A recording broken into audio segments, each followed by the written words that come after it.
Israel seems to be on trial, which I don't understand. That Israel, people are saying ceasefire. And of course, none of us want violence, but there was a ceasefire on October 6th. And since that time, we know what happened on October 7th, beheading, raping, every inhumane thing that you can do, ripping babies out of mothers' wombs. And since then, it's 8.5 hours of sustained violence against the civilian population. And by a group whose only mission is not real estate, and it's not protecting Palestinian people. They put their own people in harm's way. They use them as shields. They've stolen billions of dollars of aid from the humanitarian aid from them. Their only mission is to eliminate Israel, eliminate all Jews.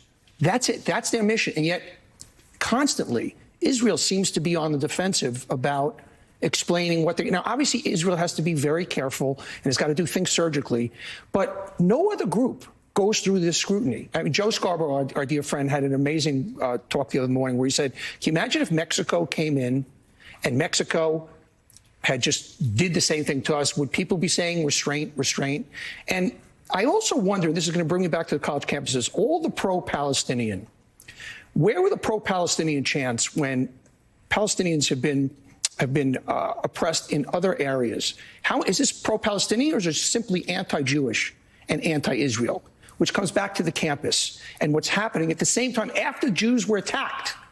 It's elevated. And I need to read the things because it's not just rhetoric. This is what was on the Cornell bulletin board last night.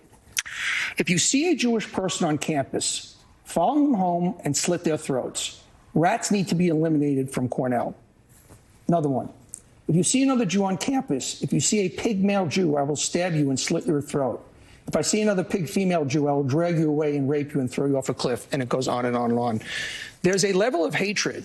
And I want to draw the line back to why Israel is in the defensive position after being attacked. Because it's about anti-Semitism and it's about the hate towards Jews that is now surfacing in this country.